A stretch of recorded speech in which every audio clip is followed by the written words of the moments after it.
I'm John Horn with the LA Times. I'm Steve Zeitchik with the LA Times.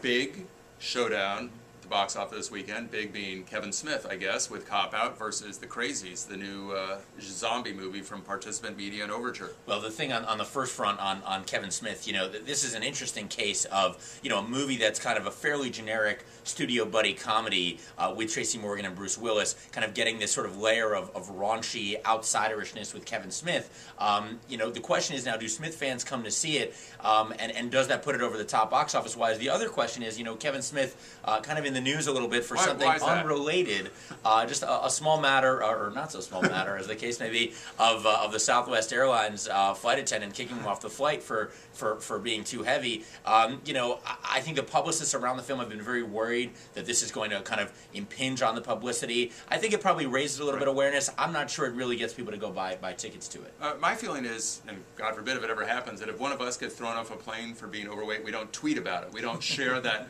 incredibly embarrassing situation with the rest of the world. Maybe Kevin Smith thought, people are going to find out anyway, I want to control the debate. Well, the one thing that's come out of it, the best line that I've heard is, after people saw the film, and of course, been getting some pretty tepid reviews, they said, this is really bad. I'd rather have seen a movie directed by Southwest Airlines. So, that's pretty harsh. There you go. Also, it's going up against The Crazies, a little genre movie from Overture, which is, from Participant, usually a socially conscious company, worked on The Cove, Food Inc., Syriana. This is pretty much a straight-ahead zombie movie. Well, it's funny, I was at the premiere the other night, and I was talking to the producers about that, and I said, you're pretty much going for this sort of very kind of overtly commercial audience, and they said, well, because the threat of these sort of zombies, or the zombies get turned into that because of the tap water, we're really dealing with water politics. So, it's kind of inconvenient truth with a little bit of zombies in it.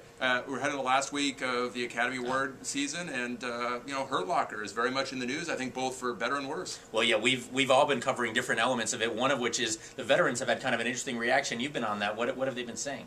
Well, it's very interesting. Some don't like it as much as you would think, and I think the real question is, and Defense Secretary Gates came out in support of the film, does that actually help the film, or does it hurt it? In some ways, there's the fact that Hollywood's a left-leaning town. Oscar voters are probably opposed to the war in Afghanistan, probably as they were opposed to the war in Iraq. So the fact that the defense secretary is endorsing the movie, does that in some way make Avatar the anti-war movie that they can get behind? Well, that's what's interesting about this. It really kind of exposes the inconsistencies in Oscar campaigns, because first we were hearing this is a movie that really kind of gets at sort of the issues of war, it protests the war, and that's going to play to Academy voters. Then we were hearing, well, a lot of the people in the military like it, and now that they realize that the left wing kind of the Academy, or the leaning members of the Academy might not want Gates to like it, that might hurt it, they're kind of going the other way. You can't be all things to all people, and I think that's what they're trying to do. And also, one of the producers of the movie sent out an email where, in a kind of a almost passing reference,